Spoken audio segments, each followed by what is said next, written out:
In the critical 2024 battleground state of Michigan, both Republicans and Democrat voters have cast their ballots in the primary elections. And with results now trickling in slowly, Donald Trump is projected to further tighten his grip on the GOP nomination. But will President Joe Biden get the strong showing that he desires in a state that was key to his 2020 win? That remains to be seen. Now, the Biden campaign is aware of how bright a spotlight is on the uncommitted votes. The state is home to a large Arab American community who could register their discontent with Biden's handling of the war in Gaza. They had the option of the protest vote, and activists urged Michigan residents to choose that option. We're trying to send a message to Biden that we, the voters that in Michigan that are, supposed to elect him in November, we really want him to stop supporting the ongoing hostilities in Gaza. Voting uncommitted is a great tool we have here in Michigan, and voting is, the sacred right of the democratic process. It's our way of telling him, hey, this is what we want. We are the people here, and it's a great way to do that. I voted uncommitted because I think President Biden is not doing the right things for the Palestinian who has the right to live. You know what I mean? I believe in peace in both nations. Both nations should live in peace. But what's going on there, it's unbelievable. Now, Michigan, which happens to be a swing state, it's a key test for Biden as he competes with Donald Trump for the support of working-class voters. And according to polls, Biden trails the Republican frontrunner in the state in a hypothetical 2024 rematch. Trump is looking to add to his sweep of the early voting states. After winning in South Carolina, the former president is firmly on track to secure the party's nomination.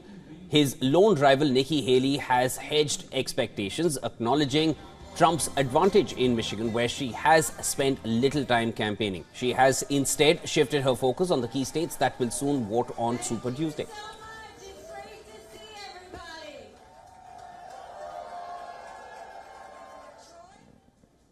And as mentioned, for more on this, we're now being joined by our correspondent, Susan Teherani, live from New York. Susan, thank you so much for joining us. Of course, to begin with, give us a sense of how things have panned out.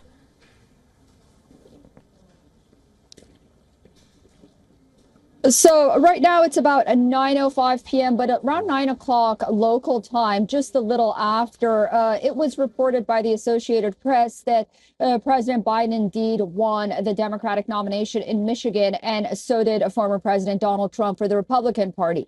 But as you mentioned, we knew that President Biden would be victorious. His biggest challenge wasn't Dean Phillips, which was another contender. His biggest challenge was those Arab Americans led by Congresswoman Rashida Tlaib, who voted uncommitted instead of Biden because of his support for Israel and his policies towards the Israel-Gaza conflict.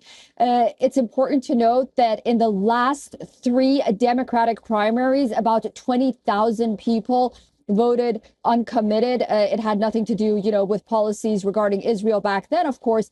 But tonight, analysts are saying that number could be a lot more higher, and it will be higher than perhaps forecasters had expected. So moving forward, we'll have to wait and see whether or not the White House wants to change its policies regarding the Middle East or not, which is very unlikely. Susan, of course, Michigan is also a key state for Biden, but some polls suggest that Biden is trailing Trump in a hypothetical rematch of sorts. How do you see that one going?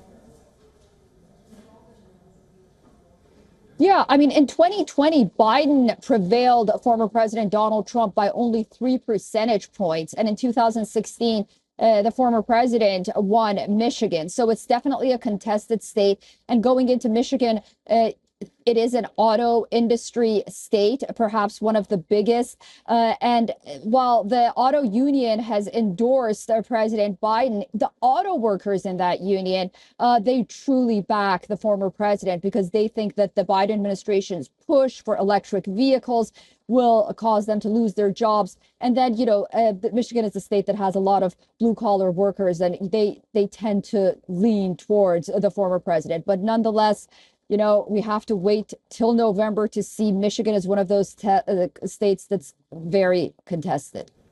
All right, that was Susan Teherani joining us from New York, getting us all the details. Thanks, Susan.